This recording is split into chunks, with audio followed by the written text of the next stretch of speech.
Thank you very much for coming tonight, the last night of our symposium. But I do want to tell you why we're here tonight.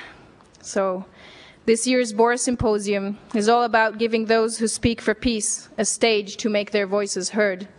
It's about recognizing the people who have made a difference and encouraging those who are still struggling to. But in many cases, talking on behalf of peace is not always easy, and sometimes not even safe. So this symposium is also dedicated to those who had the courage to raise their voice, but did not live to see the end of the battle. We wanted to remember all those who were persecuted for acting on behalf of peace and human rights, but still chose to go the whole way to eventually make the ultimate sacrifice. Many of them will be remembered as great heroes, studied about in history classes for years to come. But many voices are anonymous. Many deeds are unknown. Well, we want to tell them that their voice is heard here today. That we thank them for making a difference in this world, and that their sacrifice will not go unremembered and will not be forgotten. They're the public officials that dare swim against the current, scholars, community leaders, but mostly ordinary people, fathers, wives, even children. Voices of peace, today we honor you. Thank you very much.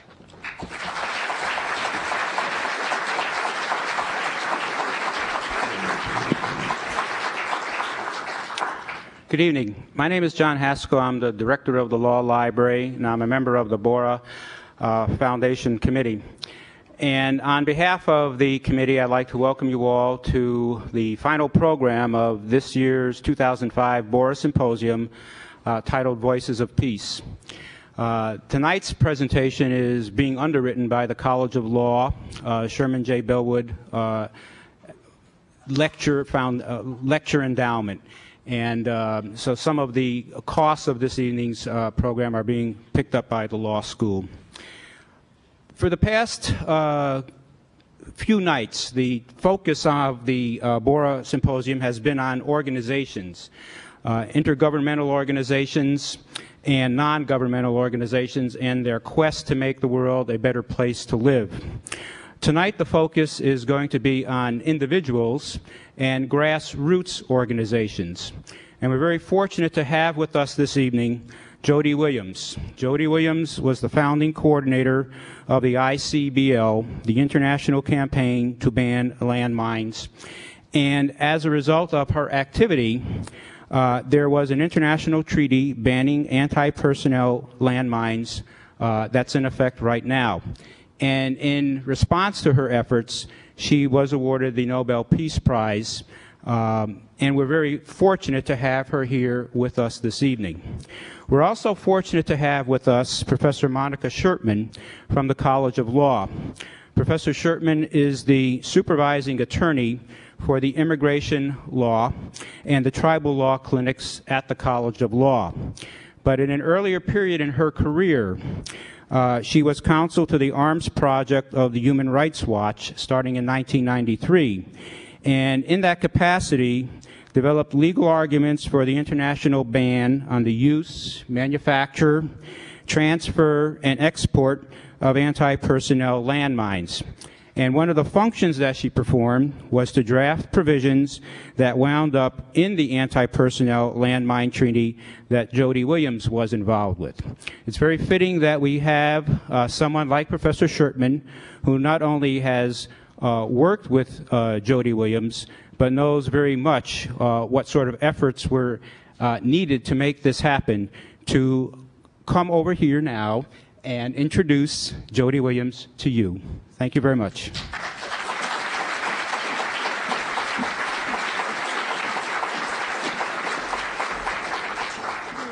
I'm going to have to go way down. Does that work? Okay. It's really an honor and a privilege for me to be here tonight, and particularly to introduce Jody Williams. Jody and I saw each other this afternoon for the first time in a number of years, I guess. But it seemed like old times.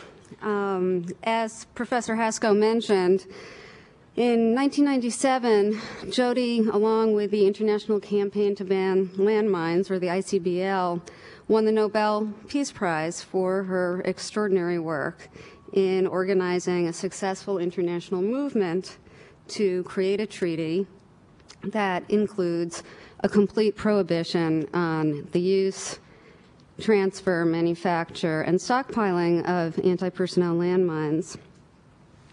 The treaty also has a number of other provisions that provide for demining assistance and assistance to victims, and mechanisms for monitoring compliance with the treaty. Jody is only one of 12 women to win the Nobel Peace Prize. Her work as founder and coordinator of the ICBL is remarkable in a number of ways, and I could probably go on for hours, but I'll just mention a few salient points.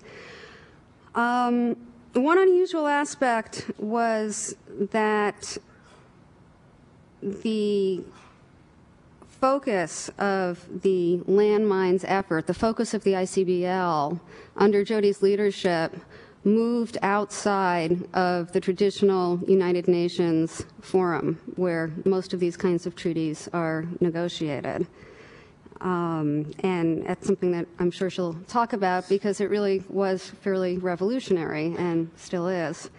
Another remarkable aspect of the work is how quickly it happened. Once the treaty was adopted in December of 1997, it entered into force less than a year and a half later, which is record time for an international treaty. And in fact, the speed for achieving the treaty ban was even more remarkable in that Jody founded the ICBL in, I never know if it's 91 or 92, somewhere around then, with just a small group of NGOs, non-governmental organizations, amidst huge skepticism among many governments and among many NGOs themselves that a total ban treaty could ever become a reality. Now, there are 144 countries that have ratified the treaty, and the ICBL comprises approximately 1,300 groups worldwide. And perhaps more important than the treaty itself, the ICBL, under Jody's leadership, has worked to establish the Landmines Monitor. And the Landmines Monitor is a comprehensive system that ensures, or tries to ensure, or encourages promotion of the treaty and monitors compliance country by country in a very, very sophisticated and very detailed manner. Lauded as one of the most successful international human rights and human law movements in history, Jody will talk about the details. I just want to offer a couple of observations, which I derive from having had the privilege to work with Jody and the ICBL. I think first is the remarkable breadth and depth of advocates and advocacy activities that the ICBL incorporated. It was really, it is, continues to be truly multidisciplinary. It includes landmine victims, soldiers, deminers, humanitarian relief workers, doctors, nurses, development experts, aid experts, lawyers, and many others who brought all their own experiences and expertise to the campaign. Lloyd Axworthy, who was instrumental in the treaty being enacted, and was Canadian Minister of Foreign Affairs, said of the ICBL in February 1997, "No other issue in recent times has mobilized such a broad and diverse coalition of countries, governments, and NGOs. Much of the momentum has been the result of the tremendous efforts made by NGOs to advance the cause to ban anti-personnel mines. Their commitment and dedication have contributed to the emergence of a truly global partnership."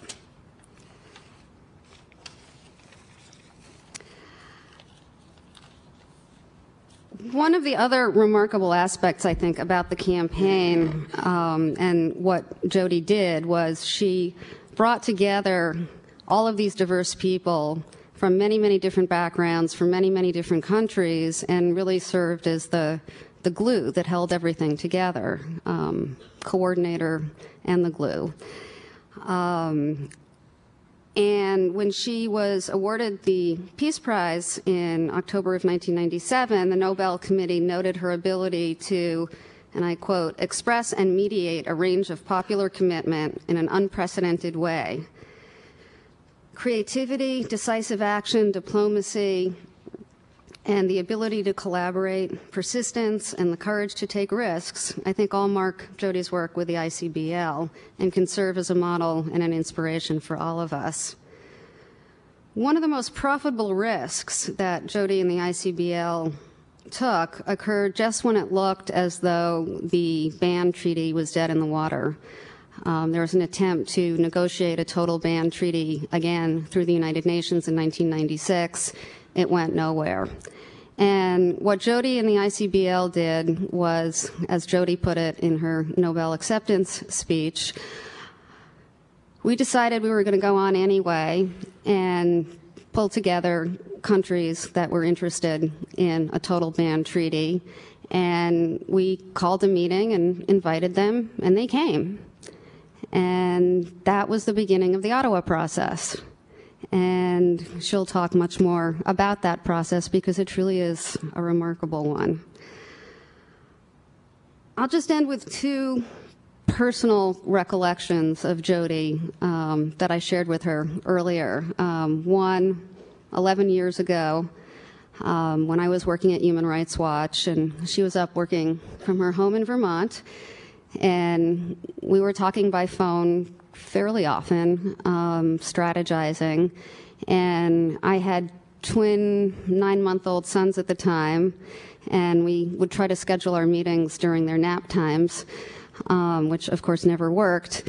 And so poor Jody had to listen to my children screaming in the background, "Hold on a minute, I'll just be a minute." And she was always very, very patient and very human, and I think that's one of the reasons she's so good at what she does. And the other story that I remember about Jody was in, I think it was September of 1997 at a meeting in New York where she said, "Hey, did you hear that the ICBL and I have been nominated for the Nobel Peace Prize?" And I said, "No." And she started laughing, and she said, "Yeah, that'll be the day." And then a month later, it happened. So it's my great honor and privilege to introduce you to Jody Williams.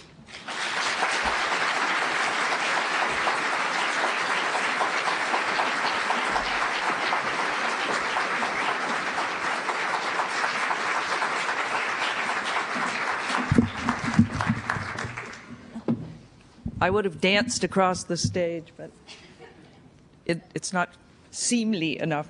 Obviously, I do not have a prepared speech. I'm not going to lecture you about anything. I'm going to try to share with you a little bit about what I've learned in the landmine work that I've done, and with my point of view about what the responsibilities every individual on the planet needs to accept to make the world a better place for all of us. I'm going to try to do that in 30 or so minutes. Oftentimes I can get on a roll and forget to watch the clock. So please, if it gets to around 30 minutes, will you do this so I recognize that I should start wrapping it up, unless I end earlier. Sometimes I can be very succinct. I want to first thank the university, the law school, the Borah Symposium for making me part of this event. My biggest regret is that I only was able to get here today. I missed the other speakers, and especially after hearing the opening remarks about all of the people who are never recognized for what they do in contributing to a better world. I wish I had been here for this whole symposium. As a tribute to them. Oftentimes when I am asked who is my inspiration for the work I have done over 20 years of activism trying to make the world a little bit less unpleasant place, I think people expect I'm going to say the names you would imagine. Martin Luther King, Mandela, Archbishop Tutu, certainly they're remarkable human beings, but the ones who really move me are the nameless people, the ones that you will never know, the ones who work in the belief that if they contribute a little bit to a better world, maybe that contribution will make a difference, even if they don't live to see it. And yet they do it in that belief and faith every single day. Those are the people, when I want to stop doing this work, that I can't. I can't. I think of them and I think of what they do, and I think that I have to use the position I've been given through the privilege I've had of working in the landmine campaign, and because of the weight of the Nobel Prize, which I will talk about a little bit. It is not all that it is cracked up to be. I cannot stop working because of all of those people. So I hope we all think about them. I also am very thankful to all of you for coming tonight. I know there have been many interesting speakers this week. I know that Noam Chomsky will be coming. There are other interesting people here in this region because of the schools that you have here. And I thank you for coming. There are many things you could be doing tonight, except probably the students who are required to come here for course. But, you know, sorry, I'm a professor sometimes too, so I understand that. But those of you who decided to come, thank you for that. Thank you for listening. I was very appreciative of being introduced by a person who actually knows me. Not that it's unpleasant to be introduced by someone who doesn't, except often when I'm introduced by people who don't know me and they just read all the honors, I get incredibly nervous and I wonder who they're talking about. And I end up feeling like they think I'm on the road to beatification. As I said to the law students earlier today, there is some confusion sometimes in people's mind that receiving the Nobel Peace Prize is sort of putting you on the road to sainthood. Other than Mother Teresa, I do not think that is the case. I am no saint by any stretch of the imagination. I'm just one of thousands of people who came together to try to make the world a little bit better with regard to the landmine issue. Too often I'm introduced as a quintessential example of the individual who has changed the world. And as I said earlier today at the law school, that sounds terrific. And on those rare days when I really need an ego boost, I try to believe it. But it isn't true. I recognize my contribution to the landmine campaign. I accept the glue. I have been glue that has helped move the campaign forward. But if there had not been thousands of people, and in some instances in our work, millions of people who signed petitions, for example, who came together, each in their own way, to work in common cause, to pressure governments, to deal with this one little problem, there would not have been change in the world. Nobody changes the world by themselves. I don't care who they are. I don't care who they are. Nobody changes the world alone. So when I talk on behalf of the landmine campaign, I want you to think of the thousands and sometimes millions of people from all walks of life that Monica mentioned who have made up this effort. Without each and every one of them in their own capacity doing this work, nothing would have changed. And we continue to make progress on the landmine issue because many of those people are still there, each in their own way contributing to change. One of the things that the Nobel Committee said when they recognized our work, and the announcement was on October 10th in 1997. It was the day after my 47th birthday. It was a very excellent birthday present. It finally made Mom and Dad recognize that this odd work I was doing in the world had some real substance. I mean, they thought I was doing good stuff, but they couldn't, you know, like activism, you know, why don't you be a lawyer, something we can really identify, you know. But the Nobel Committee, when recognizing us, said that we had, in addition to what Monica had said, that we had taken the utopian dream of a world free of landmines and made it virtual reality through the Landmine Treaty. I think that sounds lovely, and I agree with most of it. The part that I reject is utopia.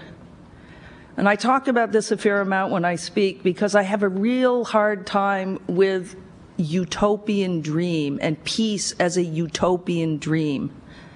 It always calls to my mind the little visual of the rainbow and the dove. Not that there's anything wrong with doves and rainbows, but I'm sorry, work for peace is nothing about rainbows and doves and someday in the future.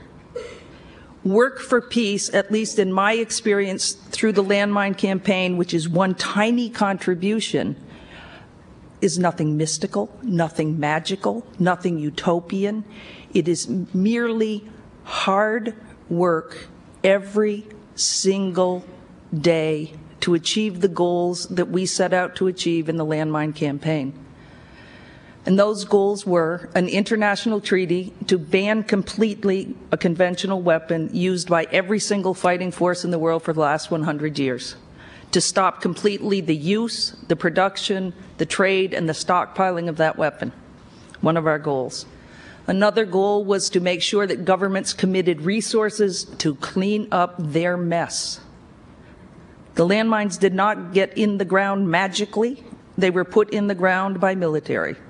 Somebody has a responsibility to clean up that mess.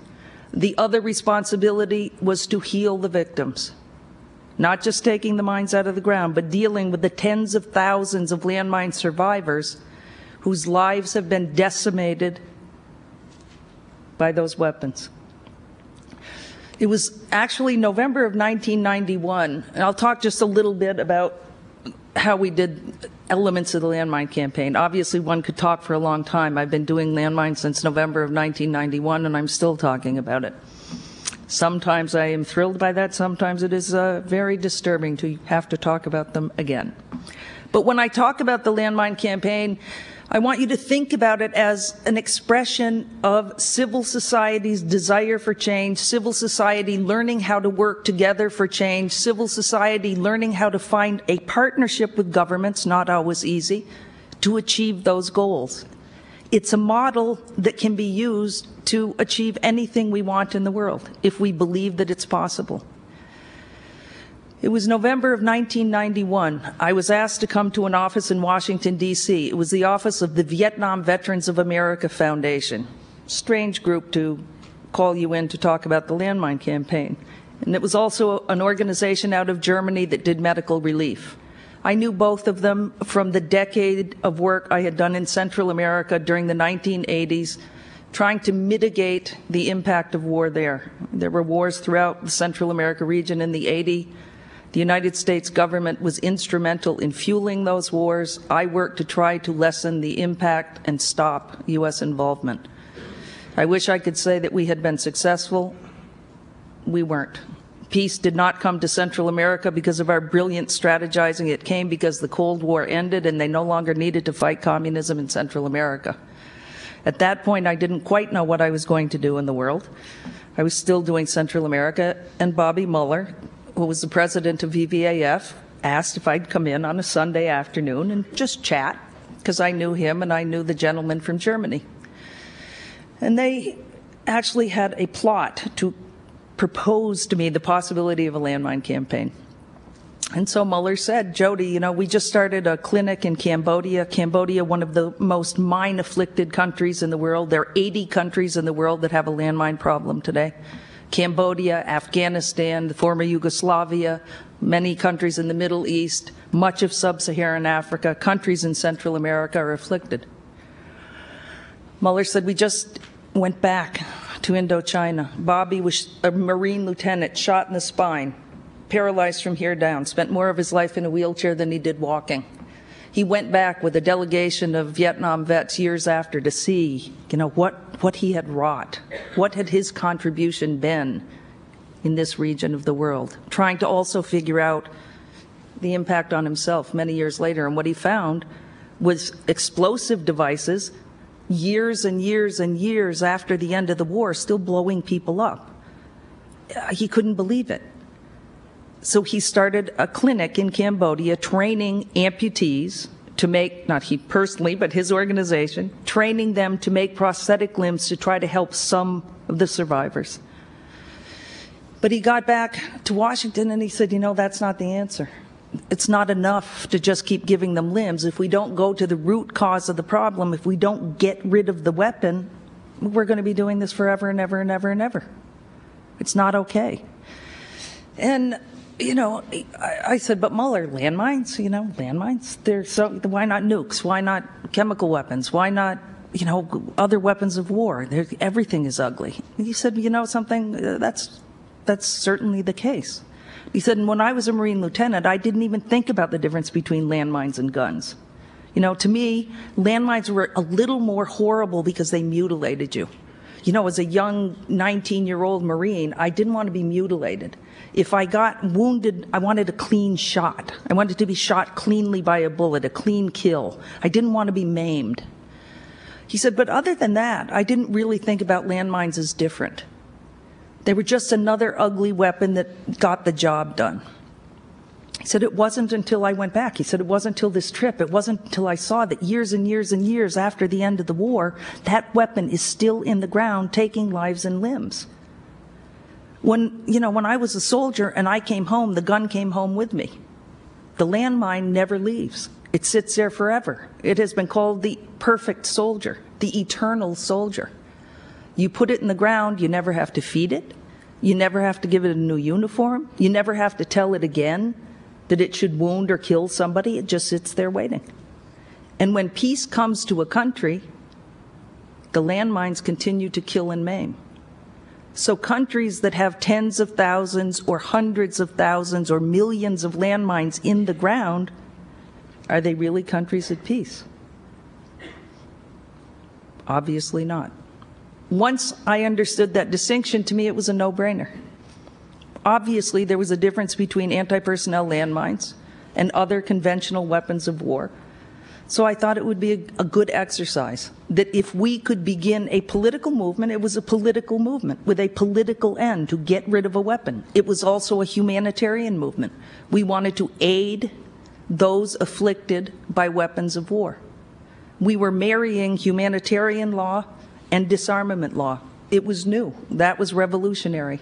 And as Monica said, one of the reasons we were tremendously successful is because we were able to bring together NGOs, non-governmental organizations, civil society, people like myself, ordinary people with a whole range of experience on this issue.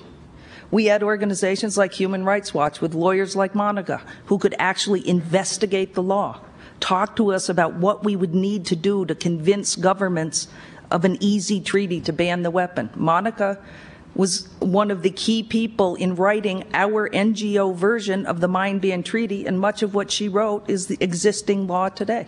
Can we give her the clap for that one? Okay.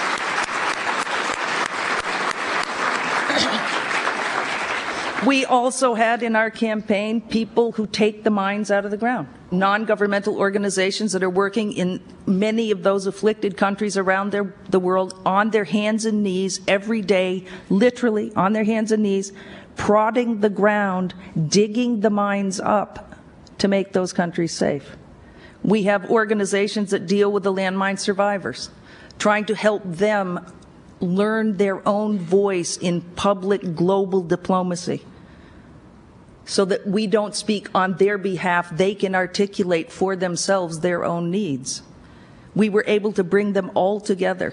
We didn't wait for somebody to tell us that landmines were a problem and to grant us the right to try to do something about that problem. We saw a problem, and we believed that we had both the right and the responsibility to take action to deal with that one problem, to try to make things different.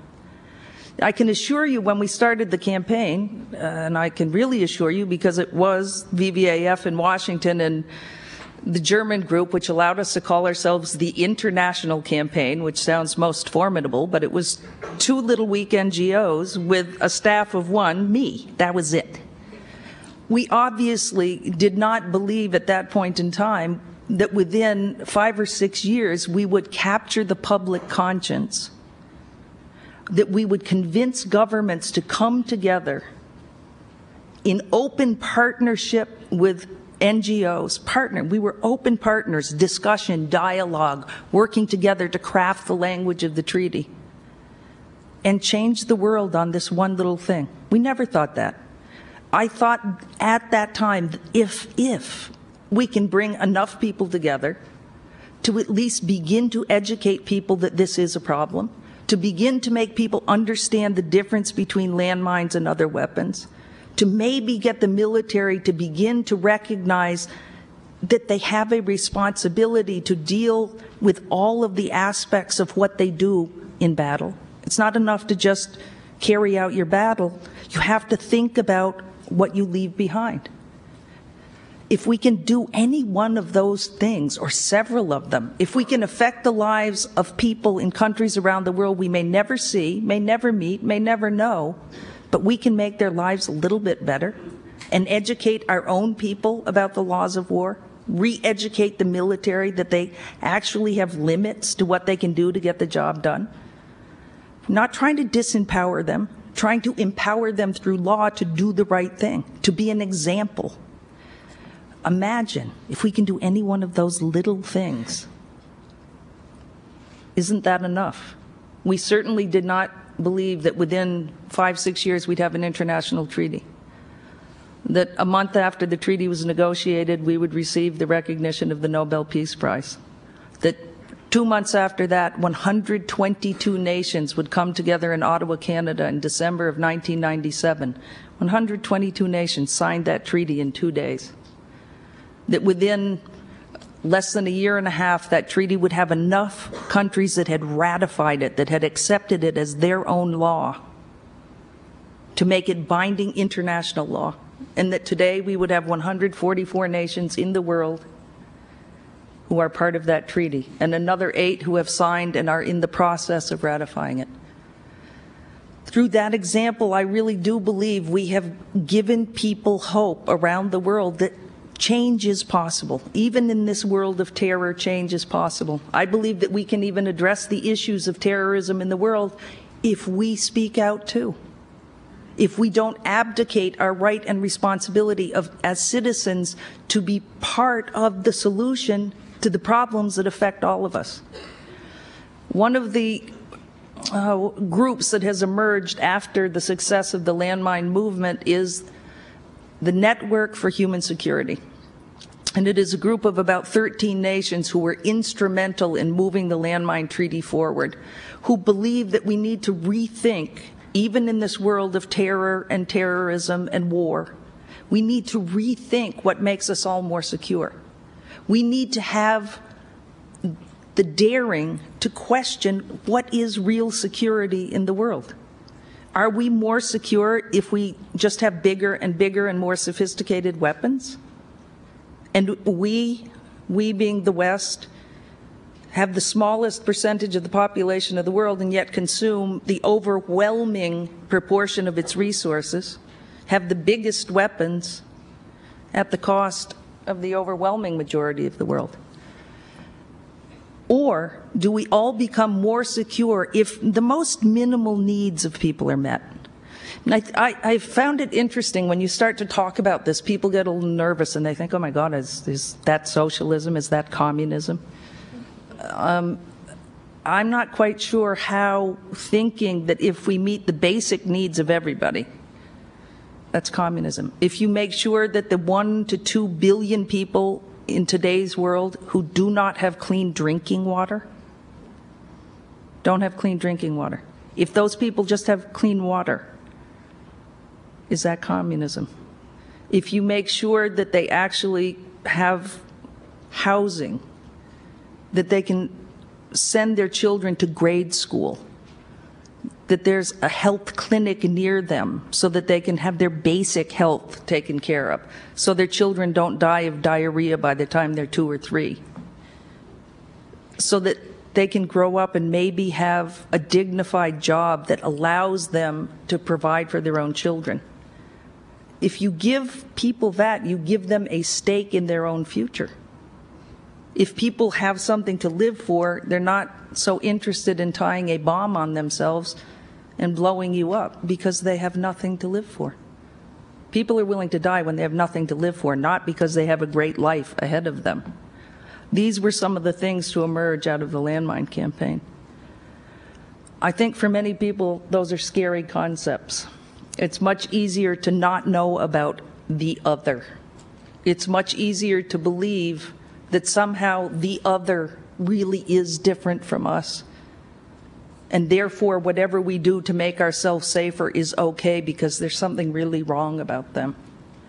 I think one of the great things that we did in the landmine campaign was convince people who never had to worry about stepping on a landmine in their life. I most likely won't, although I might more readily than you since I do go in landmine fields around the world. But most people in the U.S. aren't going to step on a landmine. Most people in Western Europe aren't going to step on a landmine. And yet they were able to believe in the right of people in 80 countries around the world to not live with the daily terror of landmines, and they were able to mobilize themselves to come together to get rid of that one little problem.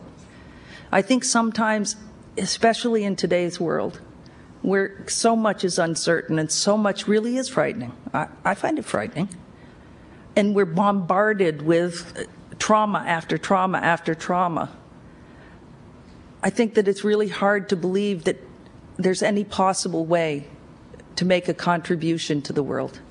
There's so much going on out there. How could I possibly do anything that makes the world a better place?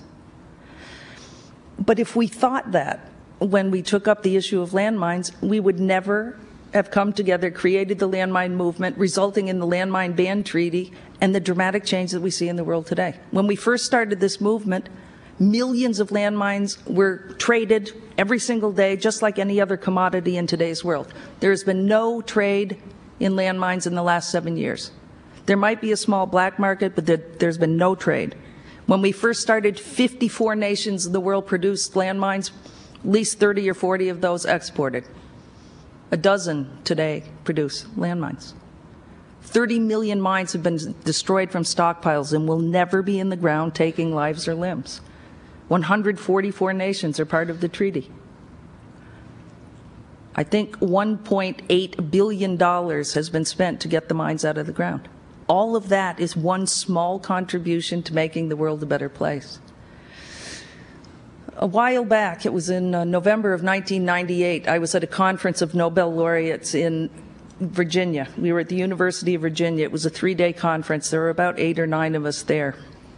Archbishop Tutu, the Dalai Lama, Rigoberta Menchú from Guatemala, Betty Williams from Northern Ireland, Oscar Arias from Costa Rica. I can't remember the others at this moment. But each of us talked a little bit about the work that we had done to contribute, showing the many different ways that people can contribute to a better planet. And Betty Williams really captured my attention. We're not related that we know of.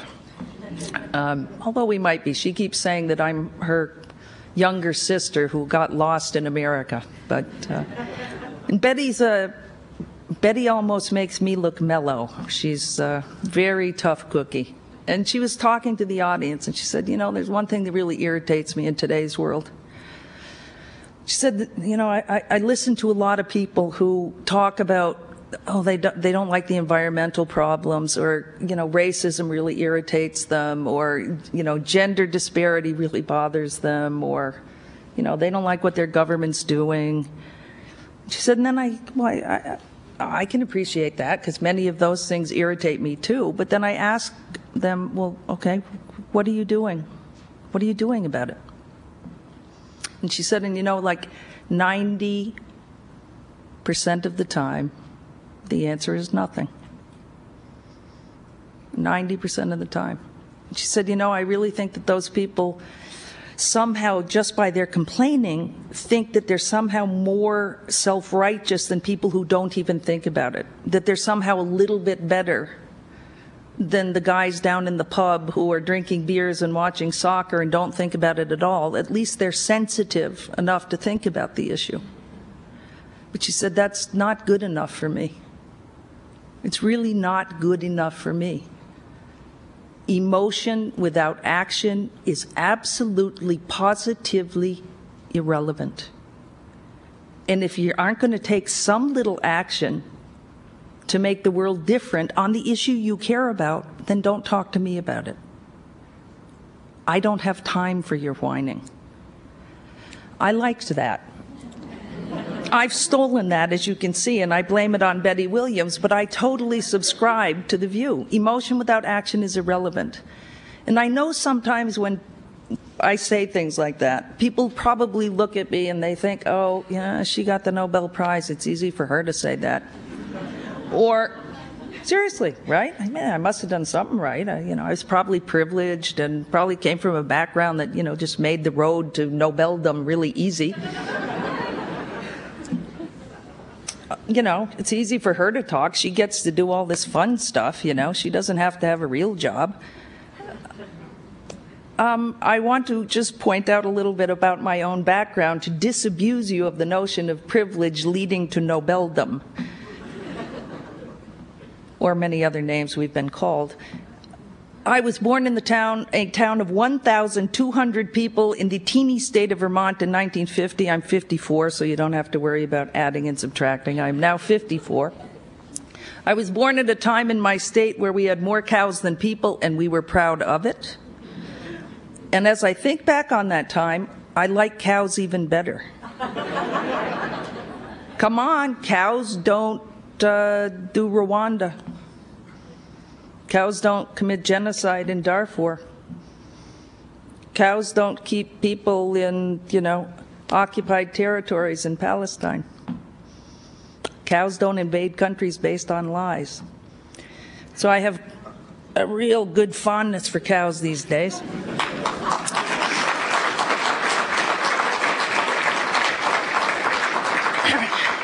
But I also was born in a family where my parents did not have the privilege even of finishing high school. My mother, by the time she was 24 years old, had 4 children. My oldest brother was born deaf. By the time he was an adolescent, he developed violent schizophrenia. He attempted to kill my mother and myself, chasing us out of the house with a butcher knife. I spent much of my sophomore year in college visiting him in lockup in a mental institution in the state of Vermont where they couldn't even speak to him because nobody knew how to speak to a deaf schizophrenic. I graduated from college and got a job at a dentist's office, and for 10 years worked in a variety of nondescript jobs. Each time I got more bored, I went back to school and got yet another degree and still came out and did nondescript jobs that totally confused my mother and father, and they kept saying, oh my God, everybody says you're so smart. Why don't you be a lawyer? Why don't you be something we can define? It wasn't until I was 31 years old that I was given a leaflet that invited me to come to a meeting in a church basement and learn about what the United States was doing in Central America, and I went. And I was so disturbed by that policy, which I thought was a reinvention of what we had done in Vietnam, that I started working for that little committee. And then I got to know the people doing the work, and by getting to know the people who did the work, I got a job. And by then I had $20,000 in school loans, and this was way back in the 80s, guys, so, it's a lot of money. And I took a job that paid me $13,000 a year. My parents were not impressed. I, however, continued activism, and 20 years later, I did get the Nobel Peace Prize, and that made them very happy. But all of that to say, my road to whatever was not easy. It wasn't out of privilege. It was out of a decision to take action in the world. I think also people think if they aren't a full-time activist, there's no way that they can really do anything in the world, so why bother at all? Life is too difficult, we're all too challenged, there's too much to do to try to pay the mortgage and take care of the kids, and there's no possible way I can do anything to make a difference. I disagree wholeheartedly. I will give a couple of examples, and then, should I be doing this? I'll give a couple of examples and then wrap it up and take questions. Going back to the nameless people who really blow me away a lot of times. I was at a campaign meeting somewhere in the world, I cannot even remember, and we try to bring our campaigners together and we strategize, and every meeting that we ever have has an action plan out of it. We don't spend time talking about all the great stuff we did last year or 2 years ago or a month ago. We strategize about these are the challenges facing us still to make everybody in the world join this treaty, to make every mind be blown up to make every victim be taken care of, and how are we going to do it? This country hasn't done this country hasn't done that, this region hasn't done this. How are we going to try to address the problem? One of the most vibrant of our regions of campaigners are the former Soviet states, emerging democracies. These are people who have found their voice, and through working in an international campaign recognized by the Nobel Committee, it has given them stature in their own communities. It has given them stature to talk about many things in their own countries that they could never talk about before, because they have the weight of this whole movement with them. And they know that if anything happens to them, we will be there for them, as we have been for a colleague of ours who was recently arrested in Bangladesh and charged with terrorism, and we all went, and he was released and the charges were dropped. They know that we all are there with them. And they get together and they fight over everything. But they fight as a community. And at the end of their fight, they have a plan for what they're going to do in these states, Armenia, Azerbaijan.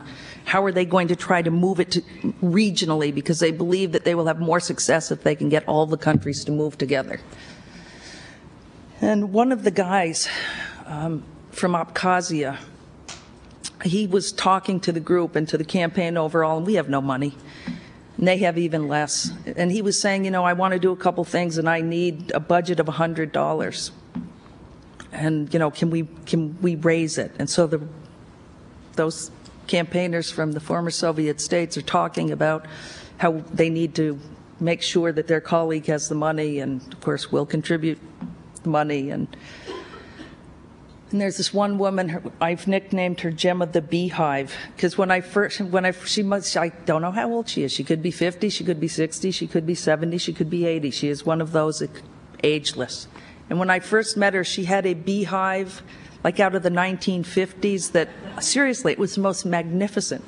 So she is Gemma the Beehive. And Gemma was talking about the duty of the others in the region who had resources to help out their colleague from Azerbaijan and from Abkhazia.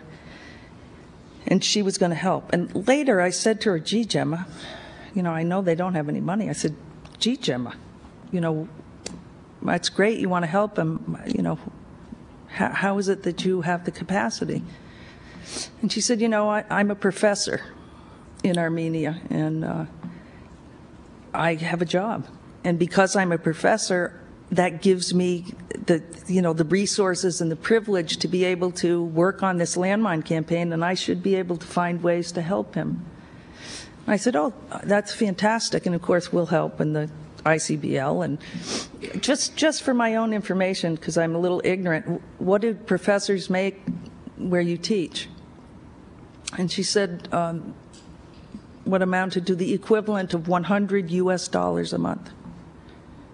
This woman lives on $100 US a month, feels privileged that she can then donate her time to the landmine campaign and find resources to give her colleague who has even less than she. And yet we, from the regions of the world that are the most rich, the most privileged, don't think we can somehow find the way. A few years ago, I was reading a magazine that was talking about, well, that was recognizing women. It was Glamour or Vogue or one of those, but they were actually recognizing women for contributions, not to being the cover girl of the magazine. And one of the, yes, I know that cover girl thing gives me a real headache. I keep wanting to know how Jennifer Lopez's life has any impact on me, and why people are really, you know, agitated about Brad Pitt and the woman he just divorced. I don't quite get why that is an issue for anybody, but that is my ignorance. But in one of those magazines where they were not talking about Brad and whatever her name is, I really can't remember. I don't watch television. Thank you, God. There was a plastic surgeon. They were recognizing a plastic surgeon. And if we think about most in the medical profession, in at least the urban areas of the United States, it's a lucrative job. And that's not a bad thing. There's nothing about having resources. It's about how you use your resources for the greater good. Plastic surgery, of course, in the United States is generally for trying to look younger than we really are. And that was what her surgery generally was. She was a plastic surgeon for the wealthy. But she had decided that because of her privilege and because she had been born in a country that allowed her such privilege, she should find a way to give back. So she started donating X number of surgeries a month to rebuild the faces of battered women. Women who had been beaten to a pulp by the men who supposedly loved them. She donated her medical skill to rebuild their face. She still lives in wealth. She still has a lovely lifestyle, but she found a way within her own context to give back to the community. Another example was a few years ago, I got a call from classical musicians in Canada. I wish I knew more about classical music than I do, but I don't. But I was impressed. They had been doing a tour in Europe, and they had recorded the Verdi Requiem. And they were going to launch the CD in Canada. And they were going to launch it in a Saturday afternoon concert, and they asked if I would come. And I was like, why would I? No offense. I mean, why would I come to Canada to hear a classical music concert on a Saturday? I'm a little busy. You know. So they said, well, we really would like you to come because we've decided that we are going to donate all of the proceeds from the CD to landmine survivors around the world. And we think if you came, it would really, help people to understand the need to do that, and it would really promote our effort, and we're really trying to find a way to help. That really pulled at my heartstrings because they didn't have to do this. They didn't have to try to find a way to help. So I went, and on a Saturday afternoon in a teeny, teeny town in the middle of nowhere, Canada, 2,000 people came to that concert. And within a couple months in the sale of that CD, they had raised $175,000, all of which they donated to help landmine survivors. They're still classical musicians. They still do their musical thing. They haven't stopped their area of work. But they found a way within their own context to give back a little bit, to make the world a better place. They recognized that not only do we, especially in the West, have rights, but we have a responsibility in our world of privilege to find some way to make the world a little bit better place. And I think about that a lot. I think about if every one of us, and I know that is a stretch, but if many of us found some way to contribute on any issue you care about, even if it's 1 hour a month, imagine how different the world could be. How different the world could be. I have no illusion that that will happen. And when I speak in places like this, people often ask me why I do it. And the crowds vary. Sometimes it's relatively large like here. Sometimes it's 50.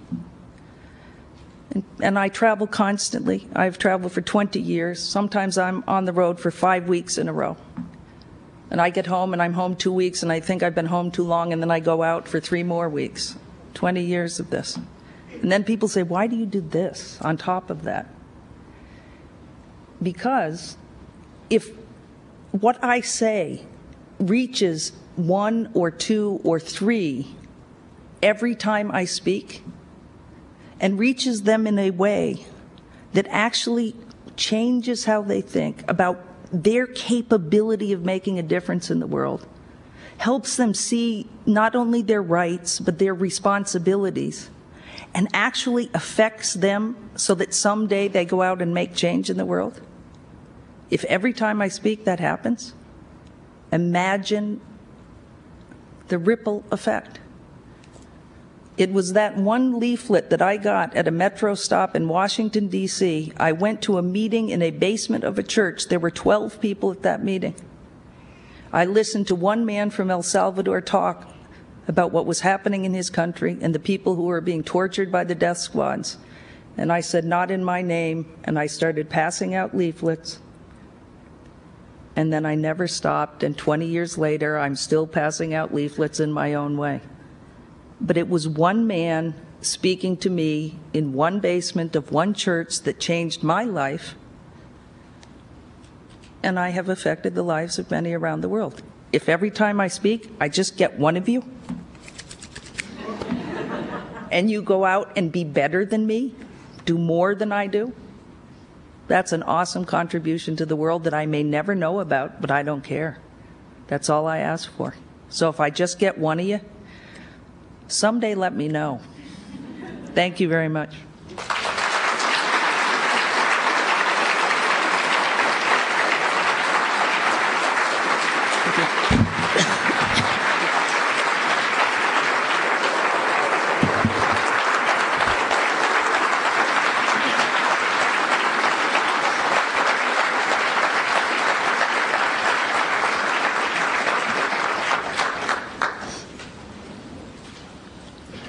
And I do thank you again for taking the time to come.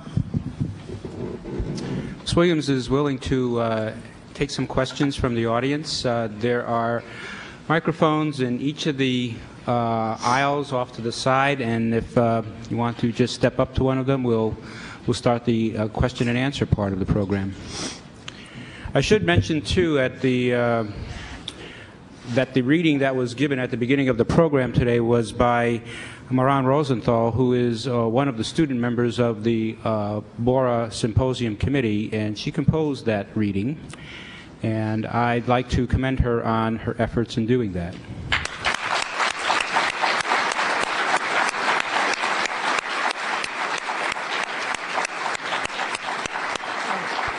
One other thing before people ask questions. For those of you who don't want to stand up and ask a question, I want to invite you to send me emails. I usually open by inviting people to email me, and I mean it. I don't say it just to invite you for no good reason. I answer them. I love email communication. My email is Williams, my name, very easy, at ICBL, as in International Campaign to Ban Landmines, icbl.org. And I do answer them. Sometimes if I'm traveling, it takes me a little while, but I really do enjoy discourse. So please feel free to send me any question you want. I will answer you. Thank you. Thank you for coming to Idaho. In a lot of ways, politically and culturally, this is the opposite from Vermont, and we need people like you to come here and motivate us. A lot of us are educators also, so in terms of the trickle-down effect, it's definitely the case with this audience. My question is this. My understanding is that a huge percentage of the landmines produced worldwide before the ban, something like 80%, were produced by the United States.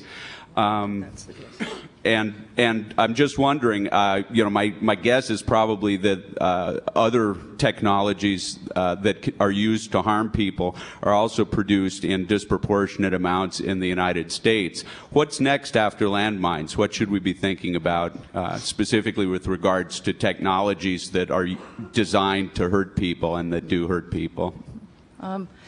I'm not sure the percentage is 80%. I know that U.S. landmines are found in a significant number of countries in the world, but prior to the ban movement, the West, Europe and the United States were primary producers and exporters of landmines in the world.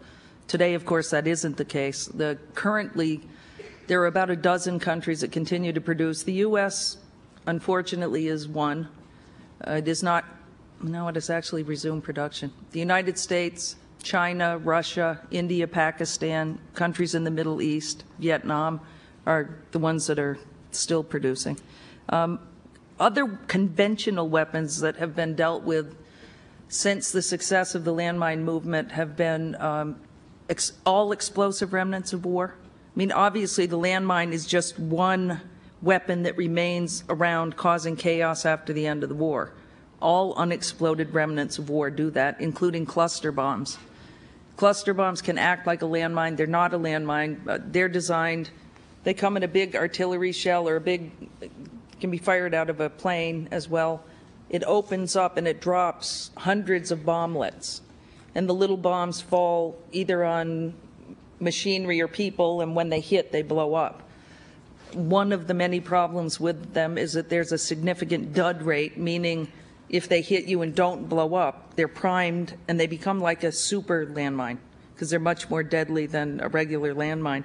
And they just sit there and wait to be victim actuated. out of our movement, a number of NGOs in the last year have formed the Cluster Munition Coalition to try to deal with the problem of cluster bombs and get militaries and governments to accept responsibility for them and, if not ban them outright, clean up the mess after they use them. I know, for example, in Kosovo, the U.S. used, I don't know how many of them, but enough so that there was a dud leftover of 20,000 cluster bombs live and activated in Kosovo. I asked my husband, who works at Human Rights Watch and is one of the founders of the Cluster Munition Coalition, and they've done a lot of research. One of the really startling figures that they found was the size of the U.S. stockpile of cluster bombs. And it was 1 billion. 1 billion. I don't know where you put 1 billion of them. One of the other good things about our movement is we really have gotten militaries to begin to look at the, as I think I said earlier here, the entire life cycle of a weapon. That they can't just look at, well, they're using the weapon during battle or whatever. They have to think about how long that weapon is going to be around causing havoc. We've also been a little bit successful, and it was Human Rights Watch and the International Committee of the Red Cross in stopping weapons production before it started, and that was the case of blinding laser weapons. The U.S. and a couple of countries in Europe were looking at the development of weapons that would permanently blind combatants. And, you know, why would you permanently... The point in combat is to just get the other guy out of commission so that you win the combat. But they were developing a weapon that would leave them blind for the rest of their life. And Human Rights Watch and the ICRC single-handedly were able to ban the production of blinding laser weapons before it was ever produced. But I think a bigger question is, how do we get nations in general, and the United States in particular, to think differently about how you deal with conflict? I recall, of course, Mr. Bush quoting Caesar or some other military hero of history, stating that, you know, if you want peace, you must prepare for war. Well, I think that's patently absurd. I happen to believe that you get what you prepare for. And if you really want a nation, a people, an international community to begin to look at how you resolve problems differently, you don't prepare for war. Not meaning that you don't ever need to use force. I'm not a total pacifist. But you have to develop the skills of conflict resolution and the belief that everybody, and I'm now talking about the 191 nations that make up the UN, I think it's 191 at this point in time, that each of those voices has a place in determining our future, that no one nation, no matter how important it is, has the right to determine the fate of us all. And that's a really, really hard thing for people in this country in particular to really understand. That yes, America has wonder about it. It really does. I love my country. I think that the work I do is because I'm a patriot for the best of America. But that means situating it in a globalized world of 191 nations. And that we do not have the right. I often wonder, what would any of us do if somebody over there, wherever there is, decided that George Bush was a horrible threat to us all and invaded the country to take him out? I'm not going there personally, but little joke. But I'm sorry, I would rise in defense of my nation. Nobody has a right to invade this country to tell me who my president is. I'll try to vote him out. I'll try to change, I'll try to change the country democratically. That's my choice. And we don't have the right. We really don't. One thing that really amazed me after September 11th in all of my travels was, people honestly saying, why do they hate us for our freedom? But the people really say it. I mean, people said it to me on airplanes, and they were nice people that really believed it. And I said, let's explore this a little. Norway, Spain, Sweden, Denmark, countries that are certainly as free as the United States of America, that actually have better social services and health care than we do, higher standards of living than we do, they hate us. So we really need to understand that it's not about hating us for our freedoms. We're ignorant in this country of our own past. One can be highly educated and remain highly ignorant.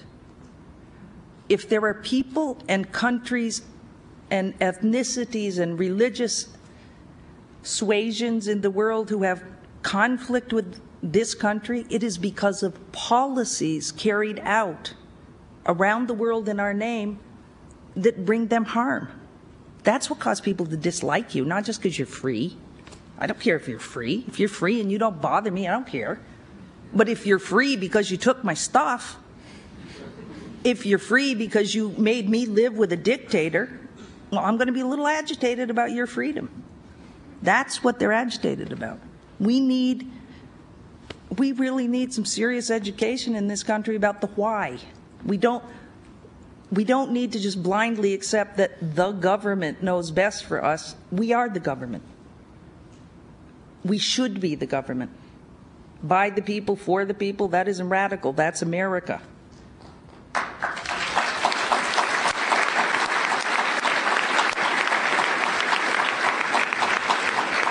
But it really is about understanding it's more than just weapons. It's about a whole way of thinking, that violence is a choice.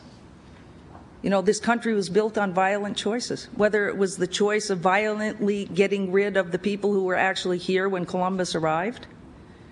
Granted, it was a heroic trip across the ocean. I don't minimize going in those little boats across the ocean. I really don't. I can't quite imagine it myself. But when he got here, how many millions of people were living on this side of the world and how many were decimated? At least we need to acknowledge that that happened. We can't pretend. Or that this country was built on slavery. That's a violent past, guys. We need to embrace and accept the good and the bad of our history in order to move forward in a different way in the world. And that's not blaming America first. It's being honest about all of the elements that make any country what it is.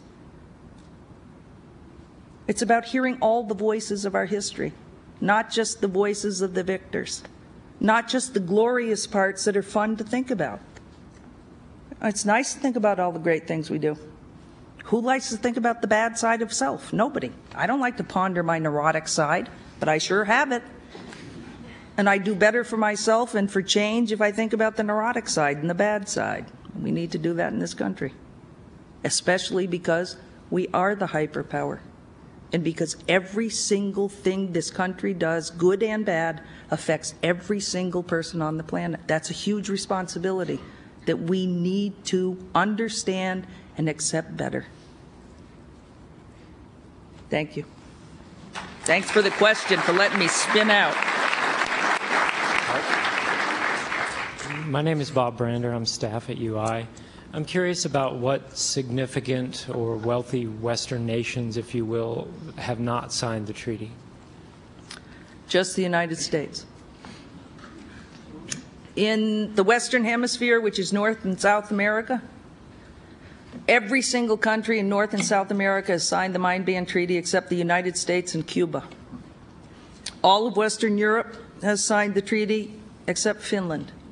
All of NATO except the United States. All of sub-Saharan Africa, the most mine-affected continent on the planet, I think every country now is part of the Mine Ban Treaty. Japan has signed, Afghanistan has signed, Cambodia has signed, Bangladesh has signed. Just the United States. And it's very curious because we were the first country to stop the export of the weapon in 1992. We haven't used the weapon since 1991 in the first Gulf War. We haven't exported since 92. We haven't produced actively since the mid-90s. We've destroyed 3 million of our stockpile, and we've given more money than any country in the world for mine clearance and victim assistance. So we've essentially obeyed it. Why not sign one treaty and look good? I don't get it, but Politics does occasionally confuse me, even though I've worked in it for 20 years. Yeah, I have a lot of respect for what you do, and as far as being an activist, I am an activist too, and I'm very happy to hear that you spent the last 20 years doing basically the same thing as me. But I kind of wanted to know how it feels to be in the same ilk as Henry Kissinger. Yeah, I know. He's a war criminal. I mean, he's a war criminal. In my view, he's and he's also a Nobel Peace Prize winner, right? And I just kind of wanted you to comment a little bit on, you know, Chile and how a person can do something like that and still win the Nobel Peace Prize. I didn't give it to him, dear. The Nobel Committee itself recognizes that that was one of their confused moments.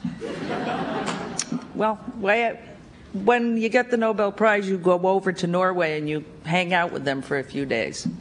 And we had a small dinner with the committee. It's 5 Norwegians who make the decision.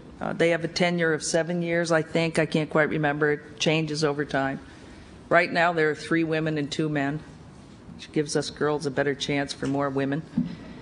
And they were talking about some of the curious choices, and Henry Kissinger, quite honestly, was one of the most controversial choices they ever made. If you recall, it was given to Henry and Le Duc Tho. Le Duc Tho refused to accept the prize. Henry did, and then when Saigon fell, he tried to give it back. And the Nobel Committee wouldn't accept it. You can't give it back. I wish they had, frankly. I do think he's a war criminal. That's my personal feeling. I think of what he did in Chile, it was war crimes. I know that sometimes he is loath to travel to certain countries in Europe for fear of being arrested. I, a few years ago, was invited to be honored at a dinner at a university that will remain nameless that had him speaking one night and me speaking the next. I refused to go and be honored at the same table with Henry Kissinger. So that is my feeling about Henry.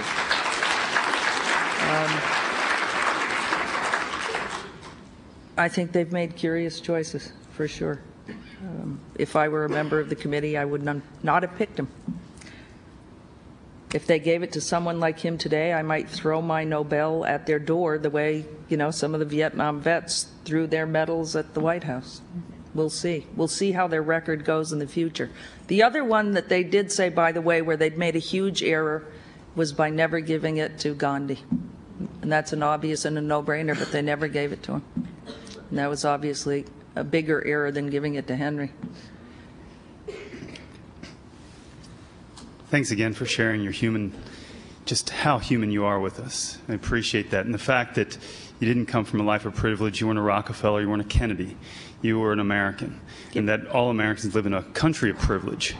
And then reminding us that it's not ignorance that is causing the world to have this pain, but the apathy that's behind it.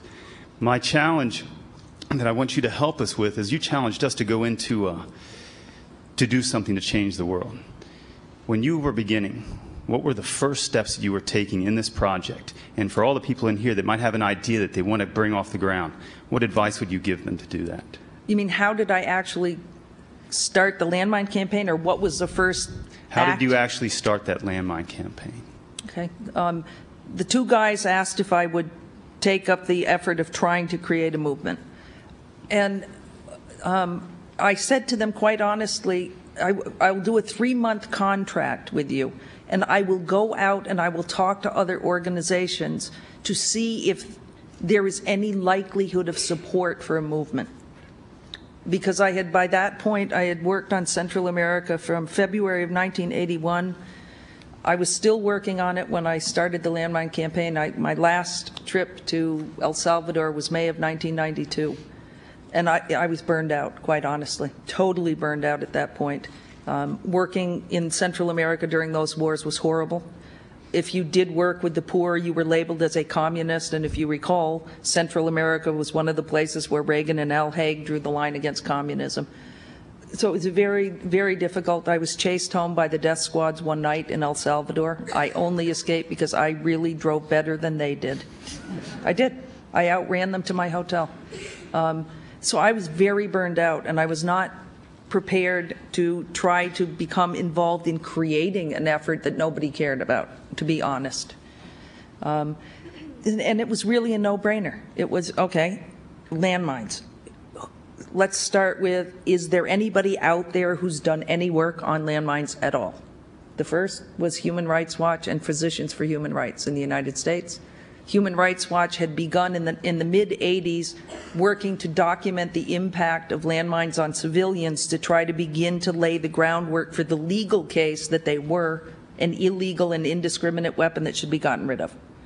So, no-brainer. You go and you meet with the people at Human Rights Watch doing that work, and you say to them, if we start a campaign, will you be there? The churches, UNICEF, you know, all the organizations that either had constituents in countries that were mined or who were likely to take up the issue if you made them aware of the possibility. And they were all interested, quite honestly. I mean, it was really great. All the ones that I went to said, we're interested in the effort. If somebody starts it, we will be part of it. So there was a base. And then, since it was and still really is a coalition effort in the truest sense of coalition, it is made up of every single NGO in the effort is independent. Every one of them is working on other issues. So you want to make sure as you're building this fledgling movement, right, that's trying to attack this weapon that everybody's using, you want them to feel like the movement is theirs. They are part of the development. They are part of the thinking about how you're going to do it so that they own it. There are many ways to create political movements. One is I can make up all the ideas. I can just give them a platform of change and say, this is it, and you either do it or you don't. That's one way, and sometimes it works. But the way I did it was, okay, guys, now we have this group that agrees. How are we going to move it forward? We agreed to have a first international conference in London. Okay, when we get to the conference in London, what are we doing? What are we proposing? Are we launching a campaign from that conference? Do we have a little bit of a platform for action that we can propose to anybody else who comes there? And then if we do, and we all agree, who takes the responsibility for the various aspects of the work and begins to move it forward? Nothing magical about it. It's logical. This is what I want to do. These are the people working on it. If they haven't involved themselves in a specific endeavor, get them to identify with you on it and you move forward. It's a lot of work. I mean, the main thing about it is that it's damn hard work every single day. We were successful, I believe, because nobody was a designated leader. Nobody had I was called the coordinator, but that's really what I did. I coordinated the information. That's all I did. Coordinate, coordinate, coordinate. But nobody was designated the president or the this or the that. There was no political correctness to it. It was if you did the work, didn't matter whether you were from Cambodia, Afghanistan, Angola, I don't care where you're from. If you do the work and every time I call you, you answer, and every time you say you're going to do something, you do it, you become one of the central leaders of the campaign. We had constantly shifting leadership in our campaign. We always have had a core, which most of them are still there. But we've had leaders who've emerged for a time who were very inspired for certain aspects of the work. They worked for a year or two or three, and then they went on to something else. But their contribution was terrific. And we shared everything. We shared all information. Information is power. If everybody in the campaign knew what everybody was doing in the campaign, we were all more powerful. If I could say, you know, my campaign colleagues in Mozambique just met with the government and the government said it will do X, Y, and Z, and then I could go to my government and say, hey, man, you know, in Mozambique they're doing this. What's wrong with you? It empowered, you know, it empowered. And this, I think, finally was the most important thing. Every single thing we told people we were going to do, we did. Whether it was a government, whether it was a UN agency, whether it was the ICRC, whether it was another campaigner. If we said, we will call you on X day, we called. If we said, we will support you on Y activity, and they did Y, we supported them. If we said, if you do Z, we will denounce you in the press, and they did Z, we denounced them in the press. They didn't always like everything that we did, but they knew that what they saw was what they got, and that we stood by everything we said we were going to do, and we followed through on everything. And we still do, and I think that's why we're successful. Again, it's not magic, it's just hard work. First, again, thank you so much for coming. You've inspired me, and I suspect other people too. While you were talking, I was trying to think of my own little cause that I wanted to work on. And I think for me, it's the depleted uranium bullets that are being used in Iraq. And they're affecting the health and welfare and lives of Iraqi citizens and innocent civilians. And I'm wondering if you have any information about that, or what can be done at least to get something started so that we can protest the use of this very deadly weapon. I have not worked on uranium issues myself, but I know that the Arms Division at Human Rights Watch is doing work on it. If you send me an email, I will send you the contacts at Human Rights Watch on that issue if you want. And you can get in touch with them and get the appropriate information, and other individuals that are working on it. Okay, thank you. I just had a couple of comments to make. I'm especially excited that you talked about communicating with screaming children in the background. Because we have been fed this perfect family dream. Well, I don't know what it is. I don't want to say American dream because it's happening all over the world. That you go to college and you have kids, you settle down, you do nothing but really bring up your kids, and then when they leave, you retire and play golf, which is not a bad thing. But I think, especially for a lot of the people who are young here, to use the energy that you have while you have it and you're less committed is amazing. In our country, I come from Kenya, we have a saying that is translated, it says, a habit is formed within a week. And I think I've heard it too within the West. And I was just thinking how much we can do even on this campus if those who live in the dorm actually formed a union to go door to door 1 day a week, 1 day a month, and actually recycle other people's trash for them. Make them feel responsible for simple things like that. What an amazing impact it would have. So I think it's really, really important that your coming here should inspire us to pick something that we can make into our life habit for ourselves. And one of the things I like to do with my son is make him recycle our garbage for us. Make him feel that it is his responsibility to do that. And so I really want to say thank you so much for coming, and thank you for being so human to show that you can do so much even with screaming twins, no doubt, in the back of your, it is possible. It can be done. Possible. Thank you.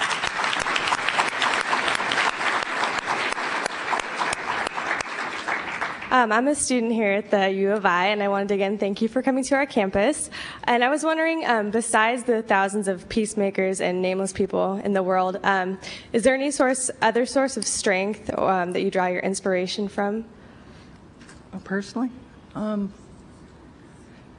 guess my family. I have an extremely close family. They all live in Vermont. I now live in Fredericksburg, Virginia. I have 2 brothers and 2 sisters. My parents were married for 58 years. Dad just died a year ago of cancer in 1 month after diagnosis. It was pretty tragic. I mean, pretty shocking, especially difficult for Mom. Right before he had died, I was asked to contribute a piece to a book called Lessons from Our Fathers. And it was, well-known people contributing what they've learned from their fathers. And frankly, I get burned out just like anybody else. And I write a fair amount, contributing chapters and things to different books and stuff. And at that point, I was phenomenally burned out. We were discussing burnout today, so I ponder it a lot lately. But I knew how much it would mean to my dad if I contributed, because he never felt like he he always felt bad about himself because he had to quit school very young, and he never, in his mind, provided enough for us. And I think, God, Dad, you know, you're the quintessential example of America. Came out of nothing, you know, and managed to provide for your children and led a righteous life and all that. But I started writing about Dad, and I got a writer's block. And so I called my sister, Moo Moo, not named after the cow, but sort of after Moo Moo. And I said, Moo, you know, I'm writing about Dad, and I just don't know what to say. You know, there's so many things, and what do you say? You know, and she said, I said, what was the fundamental lesson we learned from Dad? And she said, John Clarence Williams taught us to always try to do the right thing even when nobody else is looking. Not that we always succeed. I make no pretense that I am a saint. Sometimes I do the wrong thing even when people are looking. But I thought about that a lot. And that is a legacy from my father. He wasn't always perfect either, believe me. But he did try to make us believe that you always try to do the right thing, and especially when no one else is looking, then you're really doing the right thing. So on those days when I don't want to do the right thing, when I don't want to do anything, some days I don't. It's a burden, actually. I think about Dad, and I think about, oh, God, Dad would want me to do this because it's the right thing. So my family. Thank you. And just about the Nobel thing and the right thing. I think sometimes people think you get the Nobel Prize and you got it made. Right? I mean, the epitome of activism, everything in your life has got to be perfect after that. It isn't. I had a horrible time adjusting to the weight of the Nobel Prize. I had participated in an OAS, Organization of American States, conference. It was the 50th anniversary right after I had gotten the prize, and they had a panel of hemispheric laureates. It was a trip. I was, of course, the only woman. And there was a writer and a chemist and 3 Peace Laureates, actually. And I was the newest. You know, I think I'd had the prize for about 5 minutes, and so I was like feeling really awkward, and what the hell am I doing here, you know? And one of the guys was asked about the Nobel Prize and what it was like. And he said, you know, every year I feel its weight more. And I was so green, you know, I thought, oh, right, yeah, get over yourself. I need to write him a letter to apologize for my thought, even though he doesn't know I thought it. He's right. Every year it feels heavier. You know, and I think that they do it to you on purpose. You know, they want living examples out there who are going to keep trying to do the right thing to be inspirational. And that's pretty overwhelming to feel that. Especially, I was an introvert and a bookworm, and I prefer to be alone. I really do. I prefer to be alone. I work alone. My office is in my home, where it has been for almost 20 years. So, you know, all of a sudden, you know, in the peace world, this thing, it's not all it's cracked up to be, let me tell you. It's a burden. So I got that one of do the right thing and Dad do the right thing. It's not always easy. Hello. I just kind of had a question on the ban itself. You kept saying that the ban is specifically for anti-personnel landmines. Why do you differentiate between anti-personnel and anti-vehicle landmines? I mean, is there a particular reason behind that? Yes, it was tactical, quite honestly.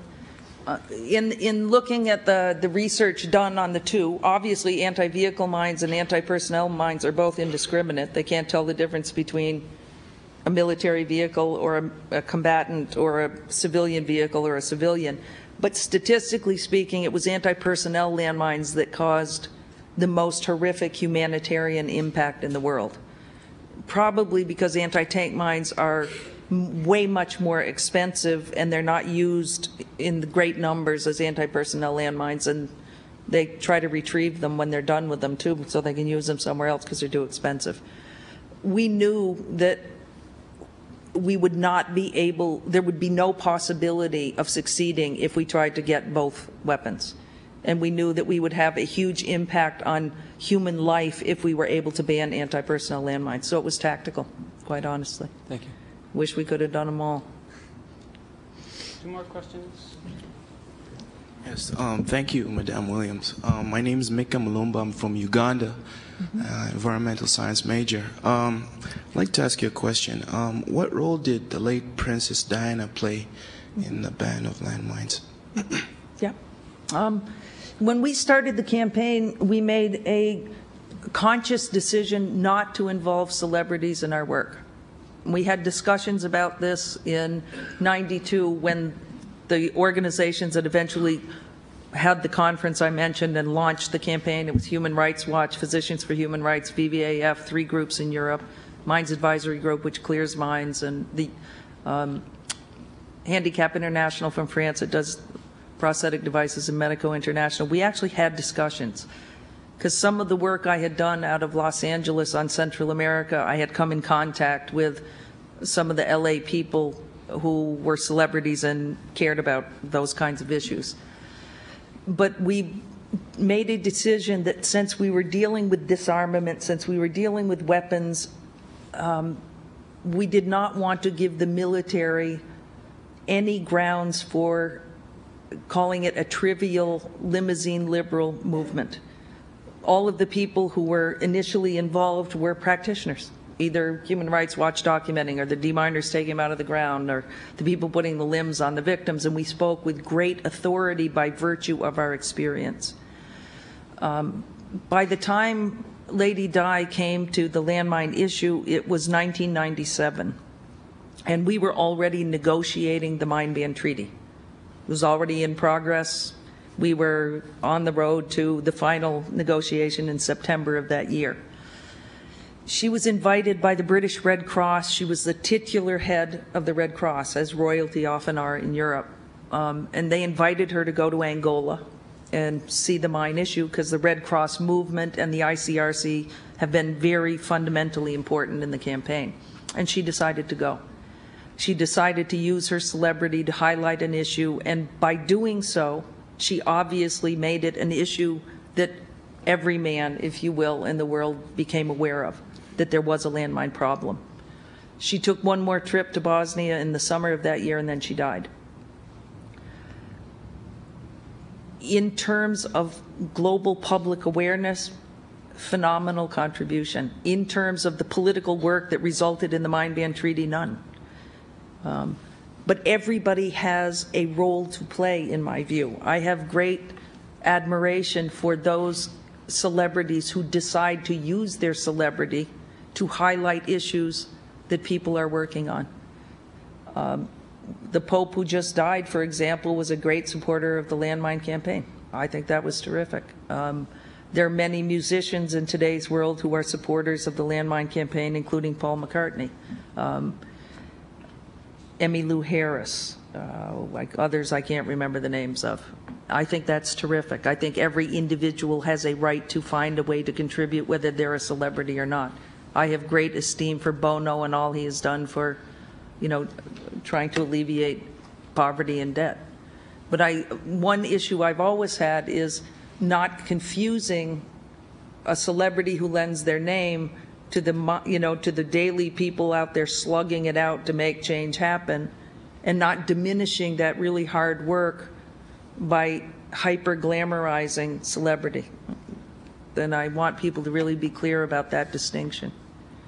But yes, I pay tribute to her contribution, for sure. Okay, one last question. Earlier you said that since enough countries have signed the International Land Treaty that it's against the law to produce landmines, correct? Any country that's part of the treaty, yes. So even though we're not part of it, are we receiving international repercussions for still making landmines? And if we aren't, why are we not from other world leaders? Well, there's been tremendous pressure on the United States from day one to join the Mine Ban Treaty. There were different reasons for each administration as to why they didn't. Bill Clinton came this close to signing the Mine Ban Treaty. He's very close personal friends with Patrick Leahy, who was the senator who passed the legislation stopping the export in '92, and Leahy was tremendously important in U.S. politics on the mine ban treaty. Clinton had decided in conversation with Leahy that he would ban the weapon. The question was not if, it was when. He was trying to decide if he should do it immediately or if he should wait for a year to give the U.S. military time to adjust. In that wavering period, a couple of the SINCs, the regional commanders, went to him and gave him a very hard time, and he backed down. In my view, he abdicated his role as the civilian commander-in-chief of the armed forces and allowed the Pentagon to determine U.S. policy. I think that is terrible in a democracy. That's why we have a civilian commander-in-chief who is supposed to weigh the other aspects of policy decision, and we don't have the military making our policy usually. I think that, I know, I said usually. Don't get me going. I'm trying to make a short answer here. If you want to read about the U.S. military and the formulation of policy, read Dana Priest's book called The Mission. Dana Priest is a Washington Post reporter, national security issues, The Mission. Fantastic book. The issue with Mr. Bush is completely different. Mr. Bush does not support international law. Plain, it's not, this is, I may sound, it's not a joke. This is a man who believes international law, if it applies at all, should apply to others to constrain them, but the United States, because of its exceptional status in the world, should be exempt from law, except when it decides to apply it. That does not lend itself to signing a treaty. It's unfortunate, but that is the reality of the state of affairs in the United States today. Makes me sad. I happen to believe in international law. Okay, at the outset of the program, I mentioned the contribution to tonight's program by the College of Law. There are other groups that also contributed.